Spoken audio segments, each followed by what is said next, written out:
As far as, जैसा कि आपको पता है हम सिंपल इंटरेस्ट के 6वें क्वेश्चन पर पहुंच चुके हैं। तो हमने सिंपल इंटरेस्ट के फर्स्ट टाइप हमने कंप्लीट कर लिया है और इसके बाद हम टाइप सेकंड का पहला क्वेश्चन करा रहे हैं। तो 6वें नंबर का है, तो इसको पढ़ते हैं। क्या कह रहा है कि कोई धन 3% वार्षिक ब्याज की दर से 10 वर्ष में 650 हो जाता है तो वह धन ज्ञात कीजिए। धन यानी प्रिंसिपल, यानी कि पी की वैल्यू बतानी है, मूलधन। ओके, तो देखते हैं इसमें 3%, तो क्या है आर 3%, टाइम पीरियड कितना है इसमें 3% वार्षिक ब्याज की दर से 10 वर्ष है, तो टाइम है अपना 10 ईयर है, 10 ईयर है। 10 वर्ष में 650 हो जाता है। अब पहले सवाल में क्या हो रहा था, 650 हो जाता नहीं, इसमें धन भी तो लिखा था, तो ही तो हम प्रिंसिपल लिखते थे। बस इसमें धन तो ऐसा कुछ लिखा नहीं है। 650 हो जाता है 10 वर्ष में। क्या है ये हमारा मूलधन है नहीं है, एसआई की बात है नहीं है, तो क्या हो सकता है हमारा अमाउंट, ए की वैल्यू। तो कितना हो जाएगा हमारा ए की वैल्यू, 650 हो जाएगा। बात आई समझ में आपको यहाँ तक? ठीक है, तो 650 हो जाता है तो वह धन ज्ञात करना है, यानी कि प्रिंसिपल की वैल्यू फाइंड करनी है। पहली बात, इसमें हमें एसआई भी निकालना पड़ेगा। बोलिए हाँ, एसआई भी तो निकालना पड़ेगा। तो इसमें अब इसमें का टैप अलग है थोड़ा, तो हम इसमें एसआई बराबर PRT अपन 100 वाला फॉर्मूला लगा रहे थे फर्स्ट टाइम में, उसमें वो वाला फॉर्मूला हम लगाएंगे नहीं, दूसरे मेथड से करते हैं। उससे क्या है, इसमें आ नहीं पाएगा, इसका तरीका अलग है, सेकंड टाइप है। तो दूसरा तरीका देखते हैं। अब हम इसमें बात करें कि एक फॉर्मूला था, अमाउंट कराया था मैंने आपको, लिखवाया था, अमाउंट इज इक्वल टू मूलधन प्लस साधारण ब्याज, यानी कि amount is equal to P plus S I लिखवाया था अमाउंट निकालने के लिए। तो इस फॉर्मूला हम इसमें लगाएंगे। अमाउंट तो दिया है, ओके, इसमें क्या फाइंड करना है, प्रिंसिपल है। अब एसआई की वैल्यू फाइंड करेंगे, यहीं से अपना मान निकल आएगा। जहाँ तक आपको कोई दिक्कत नहीं होनी चाहिए वैसे तो। अमाउंट कितना है हमारा, 650, ठीक है। प्रिंसिपल में निकालना है। अब हम इसमें निकालने से पहले हम इसमें ऐसा ही निकालते हैं। अब स्टूडेंट में थोड़ा आपको एक फार्मूला बताता हूँ और, कि ऐसा ही निकालने के लिए ऐसी सिचुएशन पे क्या करेंगे, ऐसा ही निकालने के लिए आर का गुणा आर टी इतना कर देना है। ऐसा ही equal to R T, R का गुणा टी में दे देना है, ठीक है। तो हमारा ऐसा ही निकल आएगा। तो आर की वैल्यू कितनी है 3, टी की वैल्यू 10, तो 3 दाम 30, तो ऐसे ही हमारा कितना आ जाएगा 30 हो जाएगा। तो 30 हमारा क्या हो रहा है, ऐसा ही हो रहा, प्लस कर देते हैं। अब हमारी क्या है, प्रिंसिपल निकालना है। अब प्रिंसिपल तो हमें कुछ मालूम नहीं है, तो हम इसमें क्या करते हैं 100% कर देते हैं। माना है ना, इससे हमने क्या कर लिया है, लेट कर लिया है, यानी कि माना है, मानती तो आ रहे हैं 100%। तो इसमें प्रिंसिपल निकालने के लिए हम प्रिंसिपल और एसआई की वैल्यू ऐड कर देते हैं। 100 प्लस 30 कितना हो जाएगा, 130% हो जाएगा। इसकी वैल्यू कितनी अमाउंट की, 650 हो जाएगी। बोलिए यहाँ तक आया। तो इसके बाद 1% की वैल्यू निकालेंगे, तो क्या करेंगे हम, इसमें 650 ऊपर हो जाएगा, 130 नीचे हो जाएगा, और इंटू 100 को गुणा दे देते हैं। तो 1 0 से 1 0 कट देंगे, 13 पंजे 65, तो कितना आ रहा है 500। जो हमारा क्या हुआ, प्रिंसिपल वैल्यू हुई। तो यही इस प्रश्न का आंसर है। तो स्टूडेंट जिस सिंपल इंटरेस्ट का हुआ नेक्स्ट सवाल, यानी कि 7वें नंबर का, टाइप सेकंड ही तो हमारा।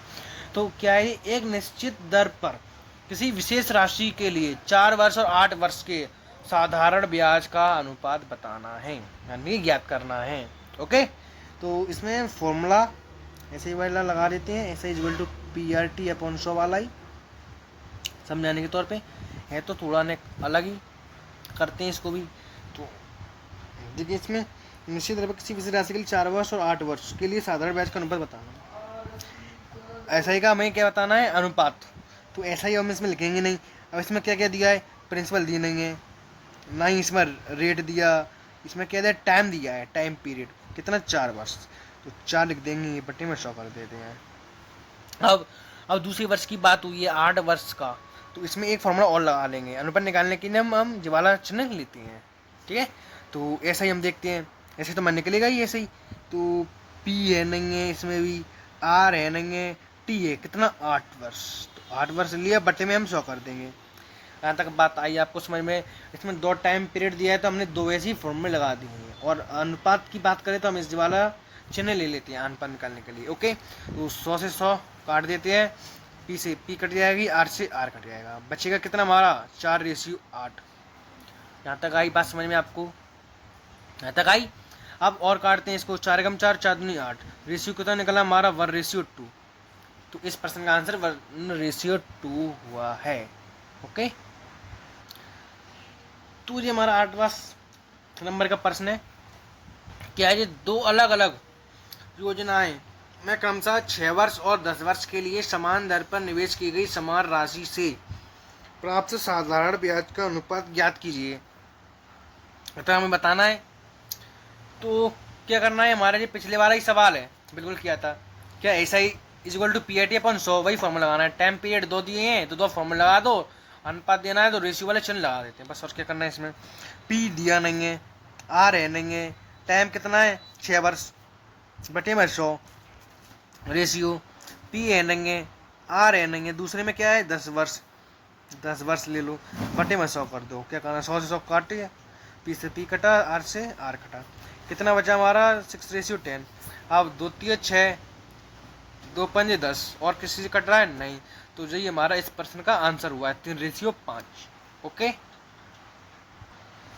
तो ये हमारा नेक्स्ट प्रश्न है 9th नंबर वाला। क्या कह रहा है कि किसी धनराशि का 4 वर्ष का साधारण ब्याज उस धनराशि का 1/5 भाग है। ब्याज की वार्षिक दर ज्ञात करनी है। ब्याज की वार्षिक दर रेट। ओके, तो किसी धनराशि का, धनराशि यानी कि प्रिंसिपल, क्या दिया है नहीं है 100% मान लें, मान लिया। ओके, 4 वर्ष का साधारण ब्याज, तो टाइम पीरियड कितना है हमारा 4 ईयर, 4 साल का है। साधारण ब्याज उस राशि का 1/5 भाग है। यहाँ से एसआई की वैल्यू दी है, इसमें कुछ बढ़ाया है, 1/5 भाग है किसका, धनराशि का। 4 वर्ष का साधारण ब्याज उस राशि का 1/5 भाग है। जी लाइन समझने वाली है।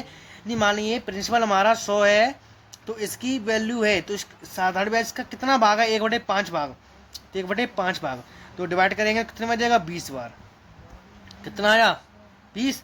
तो ऐसा ही हमारा कितना हुआ है 20 हुआ। यहाँ तक आई बात समझ में आपको, 20 हुआ। 100 हमारी प्रिंसिपल मानेंगे, इसका कितना भाग है ऐसा ही 1/5 भाग है, 1/5 हमने लिख लिया है, 5 का डिवाइड हमने 100 में दिया, 20 पर गया, तो ऐसे ही हमारी कितनी आ जाएगी 20 आ जाएगी। अब ब्याज की वार्षिक दर ज्ञात करनी है, यानी कि रेट ऑफ इंटरेस्ट, वो सॉरी रेट बतानी है, वार्षिक दर रेट कितनी बताना है। तो SI = PRT/100 वाला फॉर्मूला लगा देंगे।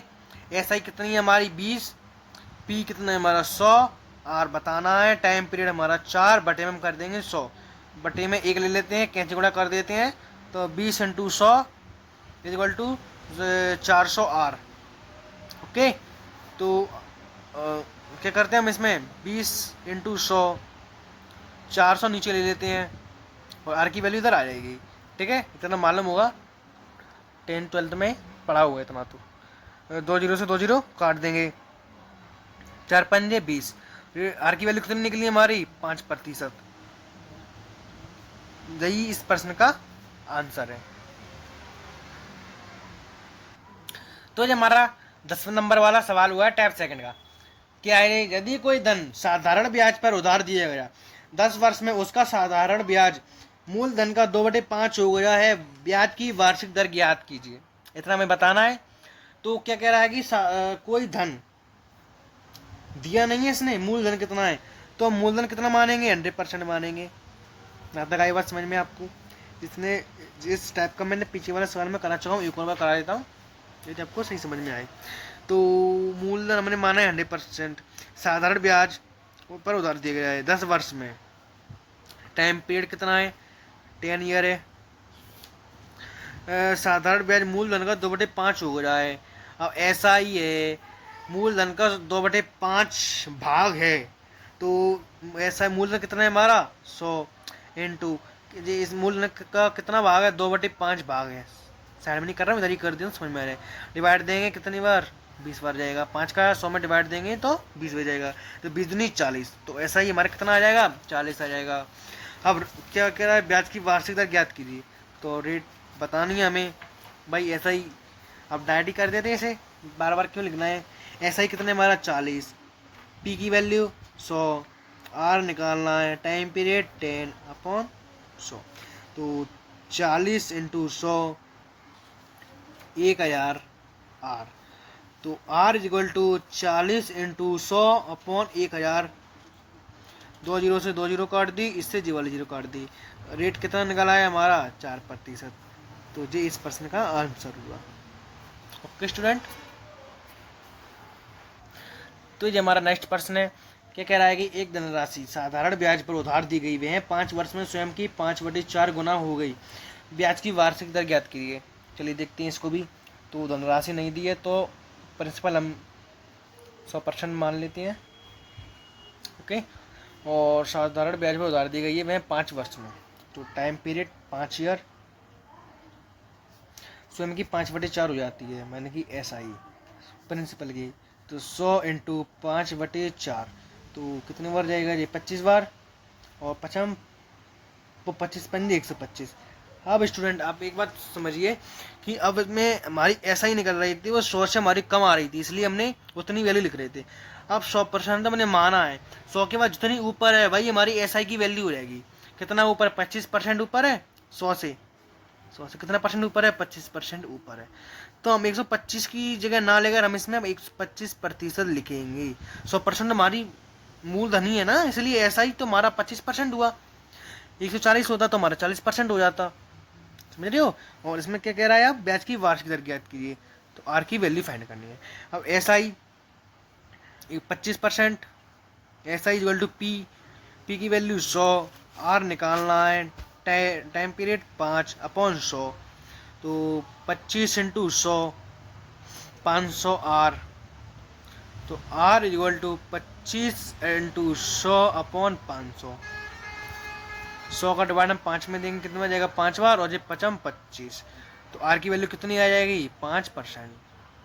तो इस प्रश्न का आंसर हुआ। तो स्टूडेंट मैंने आपको ये सवाल कराए हैं, आपको समझ में आ तो रहे हैं और आ रहे हो तो मेरी वीडियो को लाइक शेयर सब्सक्राइब जरूर कीजिए। और अब हम आगे सवाल नेक्स्ट डे में स्टार्ट करेंगे। और हमने अभी तक 2 टॉपिक हमने कंप्लीट कर लिए हैं, परसेंटेज और प्रॉफिट एंड लॉस। अब हमारा सिंपल इंटरेस्ट चल रहा है। तो इस वीडियो को ज़्यादा से ज़्यादा देखिए, लाइक कीजिए, सब्सक्राइब कीजिए। धन्यवाद।